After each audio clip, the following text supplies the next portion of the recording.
বন্যার বিস্তৃতি বেড়েছে ফেনী, নোয়াখালী ও কুমিল্লায়।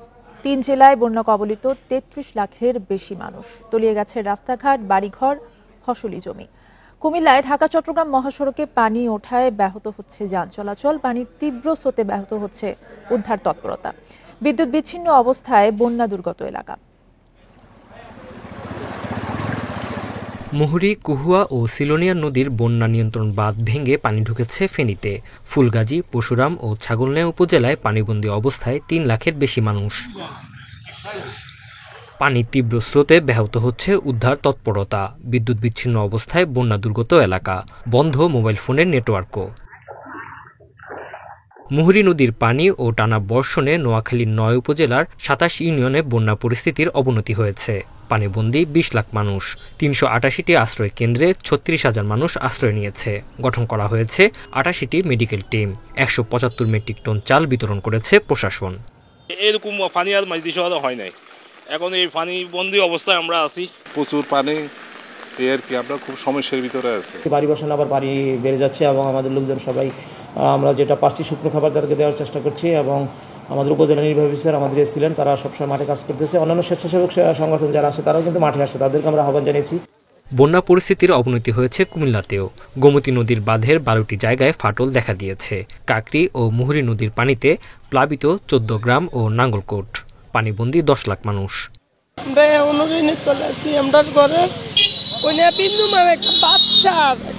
একটা গেঞ্জি লই আমরা বাড়িতে পারছিলাম। কলেজের গুলাই নয় খাদ্য বসে এই দূরে কি রিয়াছে অসহায় আর কি আমরা দোকানপাট ভাঙা হয়ে যাচ্ছে। ১৪ গ্রাম এলাকায় পানি উঠেছে ঢাকা-চট্টগ্রাম মহাসড়কে। এতে ব্যাহত হয় যান চলাচল। বন্যায় ক্ষতিগ্রস্ত হয়েছে রেলপথও।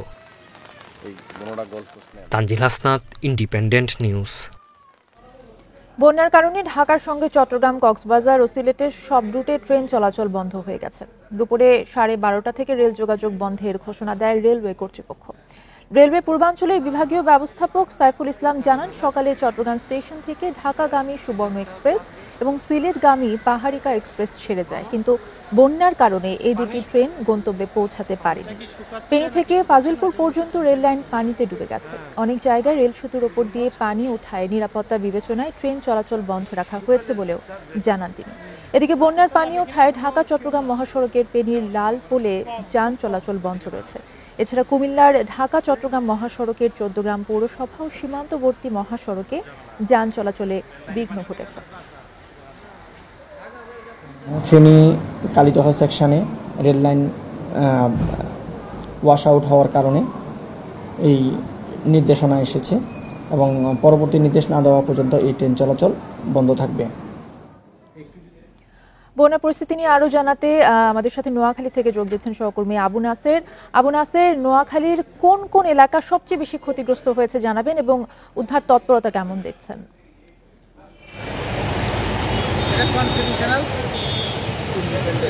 সকালে দুর্যোগ ব্যবস্থাপনা কমিটির সভা আহ্বান করে জেলা প্রশাসক দেওয়ান মাহবুবুর রহমান জানিয়েছেন, নোয়াখালীর ৯ উপজেলার ২০ লাখ মানুষ পানিবন্দী রয়েছে, অর্থাৎ সব উপজেলার মানুষে পানিবন্দী বলে তিনি সরকারিভাবে জানিয়েছেন।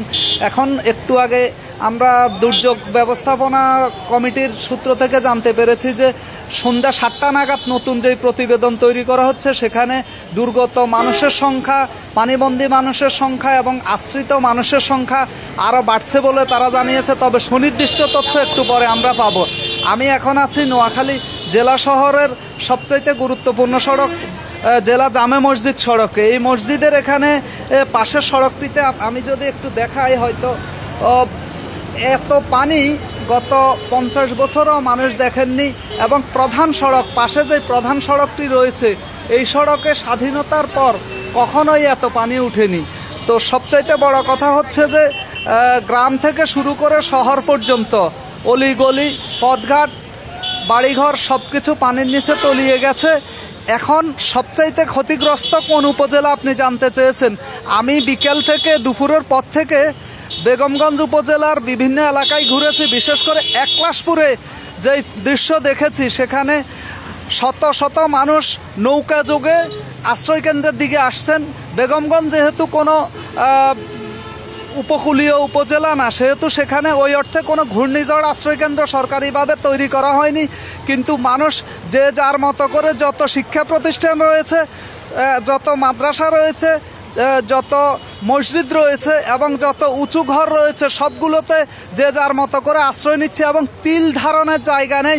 স্রোতের মতো মানুষ সেই দুপুরের পর থেকে রাত অবধি স্রোতের মতো মানুষ নৌকায় করে এবং যারা অসুস্থ তাদেরকে কোলে করে নিয়ে আসা হচ্ছে আশ্রয়কেন্দ্রগুলোতে এবং সেখানে মানুষ উঠতেছেন। সেখানে স্থানীয়ভাবে বিভিন্ন ব্যক্তি এবং প্রতিষ্ঠান তাদের জন্য খাবার পাঠানোর ব্যবস্থা করছেন। তবে এত বেশি মানুষের স্রোত, এত বেশি মানুষকে আসলে ঠাঁই দেওয়া এখন কষ্টকর হয়ে পড়েছে। মানুষ আছে করতে পারেনি যে পরিস্থিতি এতটা দুর্যোগপূর্ণ হবে। এখন রাত্রের পর থেকে রাত যত বাড়ছে তত মানুষের মধ্যে ভয়, উদ্বেগ, উৎকণ্ঠা বাড়ছে এবং মানুষ একের পর এক আশ্রয়কেন্দ্রমুখী হচ্ছে। ঘর বাড়ি ছেড়ে মানুষ শহরের দিকে উঁচু জায়গার সন্ধানে চলে আসছে। কিন্তু শহরের পরিস্থিতিও তো খুবই নাজুক। আসলে কে কোথায় আশ্রয় নেবে সে নিয়ে দিশেহারা মানুষ, দিক বিদিক ছুটোছুটি করছেন। মানুষ অনেকটাই দিশেহারা। আসলে প্রশাসনের পক্ষ থেকে জেলা প্রশাসক দেওয়ান মাহবুবুর রহমান জানিয়েছেন তারা যথাসাধ্য চেষ্টা করছেন। উপজেলা নির্বাহী কর্মকর্তাদেরকে নির্দেশনা দেওয়া হয়েছে এবং জেলা প্রশাসনের যত নির্বাহী ম্যাজিস্ট্রেট রয়েছেন, যত অতিরিক্ত জেলা প্রশাসক রয়েছেন, সবাইকে এই কাজে নিয়োজিত করা হয়েছে এবং স্বাস্থ্য বিভাগের সব কর্মকর্তা কর্মচারীদের যে ছুটি বাতিল করা হয়েছে, সমস্ত শিক্ষা প্রতিষ্ঠান বন্ধ করা হয়েছে। অর্থাৎ নোয়াখালীকে দুর্যোগ কবলিত এলাকা ঘোষণা করে সার্বিকভাবে সব বিভাগ কাজে ঝাঁপিয়ে পড়েছেন। কিন্তু আসলে হিমশিম খেতে হচ্ছে পরিস্থিতি সামাল দিতে। অনেক এলাকায় অসংখ্য মানুষ এখনও পানিবন্দী হয়ে আছে। তারা আজকে রাতের মধ্যে যদি নিরাপদ আশ্রয়ে উঠতে না পারে তাহলে জানি না আজ রাতের মধ্যে বড় ধরনের কোনো দুর্ঘটনাও ঘটতে পারে। ইতোমধ্যে বিভিন্ন এলাকাতে আমরা জানতে পেরেছি যে বিদ্যুতায়িত হয়ে একজনের মৃত্যু হয়েছে, আরও অনেকেই আহত হচ্ছেন। এ হচ্ছে এখানকার সর্বশেষ।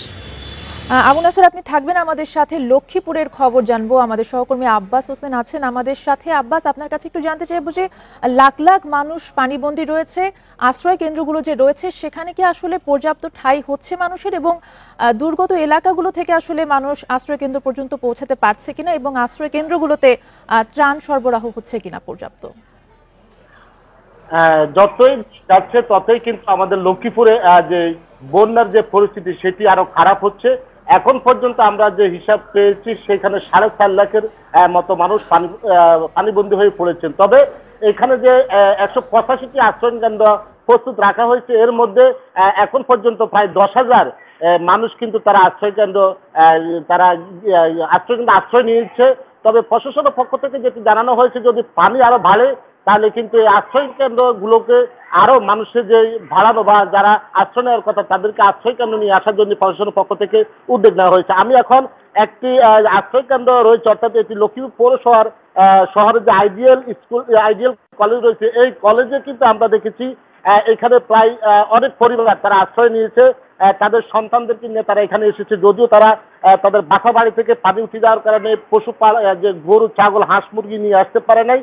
কিন্তু এর মধ্যে তারা একটা আতঙ্কের কথা বলেছেন, হয়তোবা অনেকের বাড়ি খালি থাকার কারণে অনেকে এখানে চুরি ডাকাতি হতে পারে। লক্ষ্মীপুরে যে তথ্য পেয়েছি প্রশাসনের পক্ষ থেকে আমাদেরকে যেটি জানানো হয়েছে এখন পর্যন্ত প্রায় 10,000 মানুষ আশ্রয় নিয়েছে। তবে সেই সংখ্যা আরো বাড়বে আরো কিছুক্ষণ পরে, এমনকি জেলা প্রশাসনের পক্ষ থেকে আমাদেরকে জানানো হয়েছে। তবে যেখানে লক্ষ্মীপুরের প্রায় যে 6টি পৌরসভা রয়েছে এই 6টি পৌরসভার মধ্যেই কিন্তু পানি কিন্তু অনেক বাড়ছে এবং পানি অব্যাহত রয়েছে। যে বিশেষ করে 40টি এলাকা এবং 6টি পৌরসভা এখন পানিবন্দী হয়ে পড়েছে প্রায় 4 লাখ মানুষ। জি, বুঝতে পেরেছি। আবু নাসের এবং আমাদের সহকর্মী লক্ষ্মীপুর এবং নোয়াখালী থেকে জানাচ্ছিলেন বন্যা পরিস্থিতির সর্বশেষ খবর। ত্রিপুরার বন্যা পরিস্থিতি ভারতেরও ধারণার বাইরে। অন্তর্বর্তী সরকারের প্রধান উপদেষ্টা ডক্টর মোহাম্মদ ইউনূসের সঙ্গে বৈঠকে এই কথা জানিয়েছেন ঢাকায় নিযুক্ত ভারতের হাই কমিশনার প্রণয় বর্মা। বিকেলে প্রধান উপদেষ্টার প্রেস সেক্রেটারি শফিকুল আলম সাংবাদিকদের এই তথ্য জানান। রাষ্ট্রীয় অতিথি ভবন যমুনায় বৈঠকে ডক্টর ইউনূস সামাজিক যোগাযোগ মাধ্যমে বন্যার কারণ যা প্রচার হচ্ছে তা দুঃখজনক বলে উল্লেখ করেন। প্রবল বৃষ্টির কারণে এমন বন্যা পরিস্থিতির সৃষ্টি হয়েছে বলেও জানান প্রধান উপদেষ্টা। বৈঠকে প্রণয় বর্মা বলেন, বাংলাদেশের সঙ্গে কাজ করতে আগ্রহী ভারত। প্রধান উপদেষ্টার প্রেস সেক্রেটারি জানান, ভারতের সঙ্গে ডক্টর ইউনূসের ব্যক্তিগত সুসম্পর্ক রয়েছে। এই সুসম্পর্ক চলমান থাকবে। এছাড়াও পানি বন্টন চুক্তি নিয়েও ভারত বাংলাদেশ কাজ করবে বলে দ্বিপাক্ষিক বৈঠকে জানিয়েছেন ডক্টর ইউনূস। প্রধান উপদেষ্টার প্রেস সেক্রেটারি আরও জানান, 10 জেলায় বন্যা দুর্গত অন্তত 36 লক্ষ মানুষ। ছাত্র আন্দোলনে হত্যা তদন্তে সরকারকে সহযোগিতা করবে জাতিসংঘের ফ্যাক্ট ফাইন্ডিং মিশন। ঢাকা সফরে আজ এমন আশ্বাস দিয়েছে 3 সদস্যের সফররত দলটি। তাদের নেতৃত্ব দিচ্ছেন প্রশান্ত মহাসাগরীয় অঞ্চলের মানবাধিকার হাই কমিশনারের প্রধান রোরি মুনগোভেন। সকালে পররাষ্ট্র মন্ত্রণালয়ের সচিব মাসুদ বিন মোমেনের সাথে বৈঠক করেন তারা। পরে রোরি মুনগোভেন জানান, অন্তর্বর্তী সরকারকে সব ধরনের সহযোগিতা করবে জাতিসংঘ। মানবাধিকার এবং গণতন্ত্র পুনঃপ্রতিষ্ঠায় কিভাবে সহায়তা করা যায় তা নিয়েও আলোচনা হয়েছে। তবে দলটি তদন্ত করতে আসেনি, তদন্তকারীদের করণীয় ঠিক করে দেবেন তারা। চলতি সপ্তাহে সুশীল সমাজের প্রতিনিধিদের সাথেও আলোচনা করবে দলটি।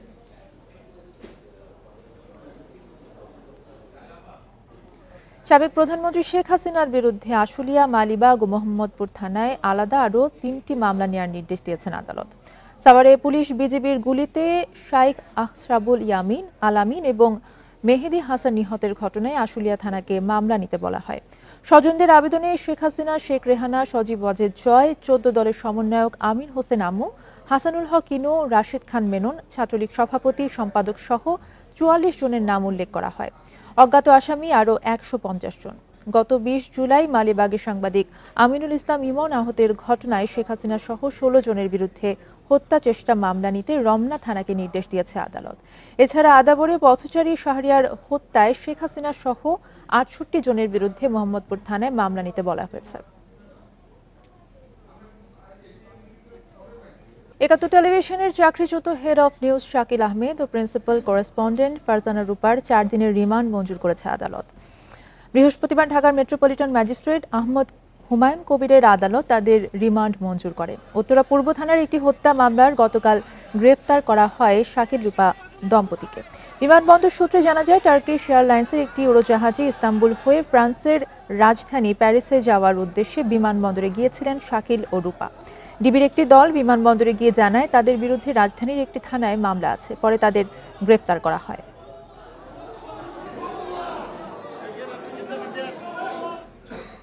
রূপালী ব্যাংকের সাবেক ব্যবস্থাপনা পরিচালক ওবায়দুল্লাহ আল মাসুদকে চেয়ারম্যান করে ইসলামী ব্যাংকের 5 সদস্যের নতুন পরিচালনা পর্ষদ গঠন করা হয়েছে। বৃহস্পতিবার বাংলাদেশ ব্যাংকের governor doctor Ahsan H Mansur নতুন পর্ষদের অনুমোদন দেন। এ সময় তিনি জানান, বর্তমানে ইসলামী ব্যাংককে স্থিতিশীল করাই কেন্দ্রীয় ব্যাংকের প্রধান কাজ হবে। এছাড়া ব্যাংক কমিশন গঠন করে দেশের দুর্বল ব্যাংকগুলোকে ঠিক করা হবে। ইসলামী ব্যাংকের স্বতন্ত্র পরিচালকরা হলেন পর্ষদের চেয়ারম্যান মোহাম্মদ ওয়াবেদুল্লাহ আল মাসুদ, বাংলাদেশ ব্যাংকের সাবেক নির্বাহী পরিচালক খুরশিদ ওহাব, আল আরাফা ব্যাংকের সাবেক উপ ব্যবস্থাপনা পরিচালক আব্দুল জলিল, ঢাকা বিশ্ববিদ্যালয়ের ব্যাংকিং বিভাগের অধ্যাপক এম মাসুদ রহমান এবং চার্টার্ড অ্যাকাউন্টেন্ট আব্দুস সালাম। গতকাল সংবাদ সম্মেলনে ইসলামী ব্যাংকের আগের পরিচালনা পর্ষদ ভেঙে দেওয়ার ঘোষণা দেন গভর্নর। এই পর্ষদ ভেঙে দিয়ে এটার মাধ্যমে আমরা ইসলামী ব্যাংকটাকে একটা স্টেবল জায়গায় নিয়ে আসি। ইসলামী ব্যাংকের প্রাক্তন যারাই ছিলেন তাদের সাথে আমরা কথা বলেছি, তাদেরকে আমরা বুঝিয়ে দিয়েছি যে আমরা ব্যাংকিং কমিশন করছি। আমরা প্রত্যেকটা ব্যাংকগুলো যারা দুর্বল ব্যাংক তাদেরকে খতিয়ে দেখা হবে যে তাদের ফাইন্যান্সিয়াল পজিশন কি, তাদেরকে কিভাবে নিজ পায়ে দাঁড় করানো যায় এবং সেগুলোকে আবার ব্যক্তি মালিকানায় ছেড়ে দেওয়া যায়। নরসিংদীতে আধিপত্য বিস্তার নিয়ে 2 দল গ্রামবাসীর সংঘর্ষে 4 জন নিহত হয়েছেন, আহত হয়েছেন অর্ধশতাধিক। সকালে চরাঞ্চলের শ্রীনগর ইউনিয়নের সায়দাবাদ এলাকায় এই ঘটনা ঘটে। নিহতরা হলেন সায়দাবাদ গ্রামের আমির হোসেন, আনিস মিয়া, বাঘাইকান্দির ফিরোজা বেগম ও জুনায়েদ। স্থানীয়রা জানান, আধিপত্য বিস্তার নিয়ে শ্রীনগর ইউনিয়নের সায়দাবাদ ও বালুচর এলাকাবাসীর মধ্যে দীর্ঘদিন ধরে বিরোধ চলছে। এর জের ধরে গতরাত থেকে এই দুপক্ষের মধ্যে টেটা নিক্ষেপ ও গোলাগুলি হয়। সকালে সংঘর্ষের এক পর্যায়ে 2 পক্ষের 4 জন নিহত হন। আহতদের বিভিন্ন হাসপাতালে ভর্তি করা হয়েছে। মোবাইল ফিনান্সিয়াল সার্ভিস নগদে প্রশাসক নিয়োগের কারণে পুরনো বোর্ড এবং প্রধান নির্বাহী থাকবে না বলে জানিয়েছেন কেন্দ্রীয় ব্যাংক থেকে নিয়োগ পাওয়া প্রশাসক বদিউজ্জামান দিদার। বৃহস্পতিবার প্রতিষ্ঠানটিতে দায়িত্ব নেওয়ার পর এক সংবাদ সম্মেলনে এই কথা জানান তিনি। প্রশাসক জানান, নগদের এখনো পরিপূর্ণ লাইসেন্স নেই, তবে আইন অনুযায়ী ডাক বিভাগ বাংলাদেশ ব্যাংক থেকে অনুমোদন নিয়ে কার্যক্রম চালাচ্ছে। তাই আগামী 1 বছর প্রতিষ্ঠানটিকে নেতিবাচক অবস্থান থেকে ফিরিয়ে এনে পরিপূর্ণ লাইসেন্স পাওয়ার ব্যবস্থা করবেন বলে জানান তিনি। আরও জানান, নগদ এতদিন যেভাবে ব্যবসা করে আসছিল সেভাবেই করবে, শুধু কাঠামোগত পরিবর্তন করা হতে পারে। আর প্রয়োজন মনে হলে যে কোনো সময় নিরীক্ষা করা হবে। এছাড়া কারো চাকরি যাবে না বলেও জানান প্রশাসক। নগদ সার্ভিস দিয়ে যাবে, এই আস্থাটা রাখার জন্য আমরা আসলে নগদে এসেছি এবং আমাদেরকে 1 বছরের জন্য অ্যাপয়েন্ট করা হয়েছে। 1 বছর নট নেসেসারিলি আমরা যে 1 বছরই থাকবো, যদি দেখা যায় হ্যাঁ নগদের এই যে মানুষের যে কিছুটা বিরূপ আস্থা এসছে, মানুষ বলছে যে নগদে টাকা রাখবো কিনা, এই ধরনের জিনিস আপনারাও জানেন যে হচ্ছে, এই আস্থাটা মানুষের ফিরে আসলে আমরা চলে যাব। এই ছিল এখনকার সংবাদের সাথে থাকার ধন্যবাদ সবাইকে।